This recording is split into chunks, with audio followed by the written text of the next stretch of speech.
बिना किसी advance announcement के, बिना किसी मीडिया पीआर के, फ्राइडे की आधी रात को एक फिल्म चुपचाप ओटीटी प्लेटफॉर्म पर स्ट्रीम होती है। शनिवार तक सोशल मीडिया पर स्क्रीनशॉट्स वायरल होते हैं और संडे की शाम आते आते उस फिल्म को इंटरनेट के हर कोने से पूरी तरह वाइप आउट कर दिया जाता है। ग्लोबल सुपरस्टार दिलजीत दोसांझ की फिल्म सतलुज के साथ जो हुआ वो भारतीय सिनेमा के इतिहास में एक अनसुनी घटना है। ZEE5 पर आई और महज 48 घंटों के भीतर गायब हो गई। जब आप इस खबर की हेडलाइन को ऊपर ऊपर से देखते हैं तो यह सिर्फ एक फिल्म के बैन होने का मामला लगता है, लेकिन जब आप इसकी परतों को हटाना शुरू करते हैं तो पीछे मिलती है 3 दशक पुरानी एक ऐसी कहानी जो आज भी पंजाब की राजनीति और दिल्ली के सत्ता गलियारों को हिलाने का दम रखती है। सुर्खियां और राजनीतिक बयानबाजियां आप अखबारों में पढ़ चुके हैं। मैं परवेश पामल और आज स्टोरीज ऑन स्पॉटलाइट पर सीधे उन कोर्ट डॉक्यूमेंट्स, सीबीआई रिपोर्ट्स और ऐतिहासिक सच को खंगालेंगे जिन्हें सेंसर बोर्ड के 120 कट्स भी नहीं छुपा पाए। इस पूरे बखेड़े को समझने के लिए हमें उस नाम को समझना होगा जिसके इर्द गिर्द इस फिल्म का पूरा ताना बाना बुना गया है, और वो नाम है जसवंत सिंह खालरा। आज की जनरेशन के लिए शायद यह है सिर्फ एक नाम हो, लेकिन 1990 के दशक के पंजाब में यह नाम मानव अधिकारों की सबसे बड़ी आवाज था। दरअसल 1980 और 90 के दौर में जब पंजाब आतंकवाद और उग्रवाद की आग में झुलस रहा था, तब खालरा अमृतसर के कोऑपरेटिव बैंक में डायरेक्टर थे। लेकिन उनकी पहचान तब बदली जब उनके एक साथी और मानवाधिकार कार्यकर्ता को पुलिस ने उठा लिया और बाद में दावा किया कि वह एनकाउंटर में मारा गया। खालरा ने सिस्टम के पीछे के कड़वे सच को ढूंढने की ठानी। उन्होंने अमृतसर, तरन तारण और मजीठा के शमशान घाटों के म्यूनिसिपल रिकॉर्ड्स, लकड़ियों की खरीद की रसीदें और लावारिस लाशों के ऑफिशियल रजिस्टर्स को खंगालना शुरू किया। और इसके बाद जो सच सामने आया उसने पूरी दुनिया को सन्न कर दिया।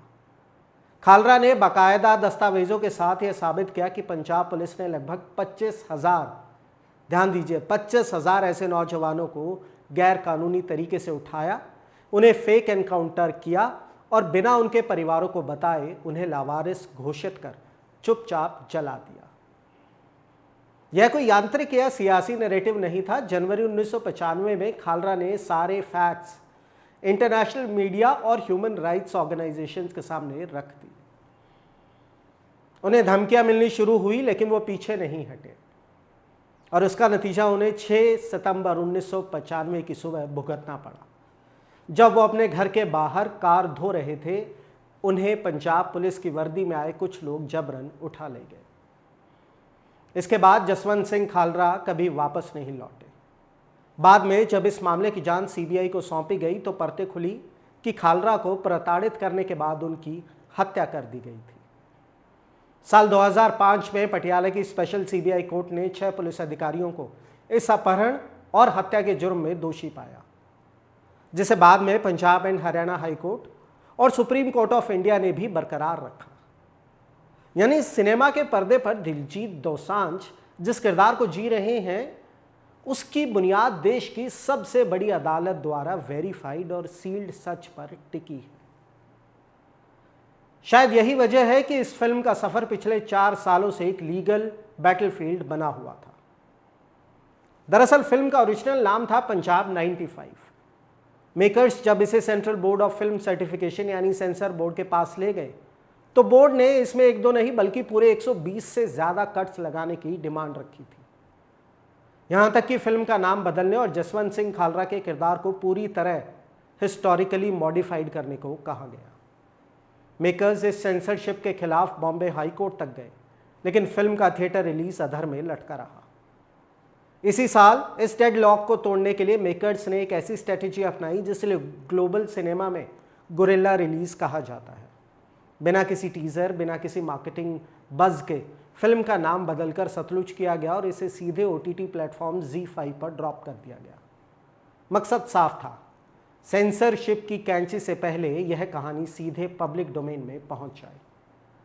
लेकिन जैसे ही यह बात दिल्ली में प्रशासनिक हलकों तक पहुंची, 48 घंटे के भीतर इस इनविजिबल फोर्स ने इस फिल्म को सर्वर से डाउन कर दिया। Z5 ने सिर्फ एक लाइन का बयान दिया कि करंट डेवलपमेंट्स की वजह से फिल्म हटाई जा रही है। अब समझिए कि इस डिजिटल टेकडाउन के पीछे की कानूनी और जियोपॉलिटिकल मजबूरी क्या थी। टेक्निकल ग्राउंड्स पर बात करें तो OTT platforms theatrical sensor board के अंडर नहीं आते, बल्कि ये IT रूल्स 2021 के तहत रेगुलेट होते हैं। इस कानून के नियम 15 और 16 के तहत सरकार के पास यह पावर होती है कि अगर कोई content national security, public order या किसी राज्य की शांति के लिए खतरा बनता है तो उसे इमरजेंसी बेसिस पर ब्लॉक या टेक डाउन किया जा सकता है। सरकार ने इसी क्लॉज का इस्तेमाल किया।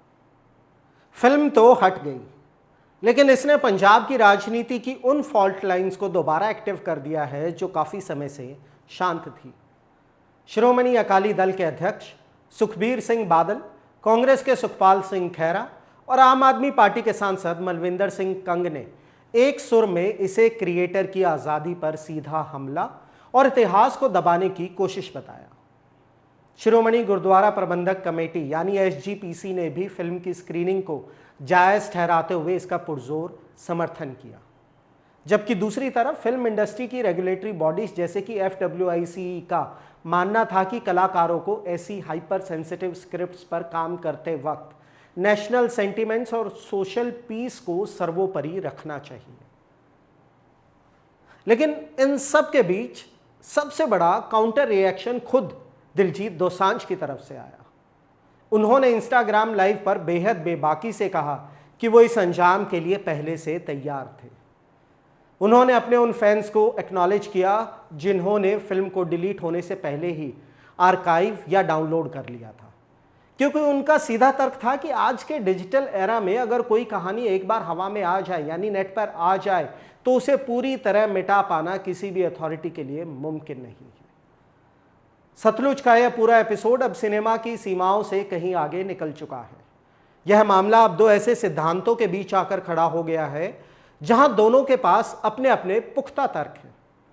एक तरफ वो लोकतांत्रिक अधिकार है जो कहता है कि जिस काले सच को CBI की चार्जशीट और देश की सुप्रीम कोर्ट ने मोहर लगाकर कबूल किया है उसे थिएटर या OTT के जरिए जनता तक पहुंचाने से रोकना इतिहास के साथ नाइंसाफी है।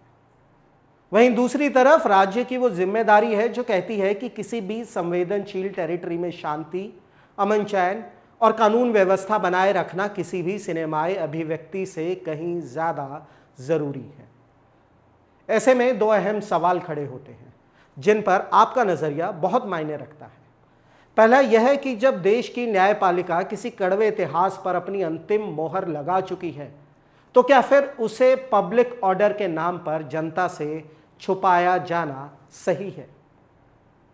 और दूसरा यह कि सेंसरशिप के इस दौर में मेकर्स का ये गुरिल्ला रिलीज का तरीका क्या आपको आने वाले वक्त के सिनेमा की नई हकीकत लगता है?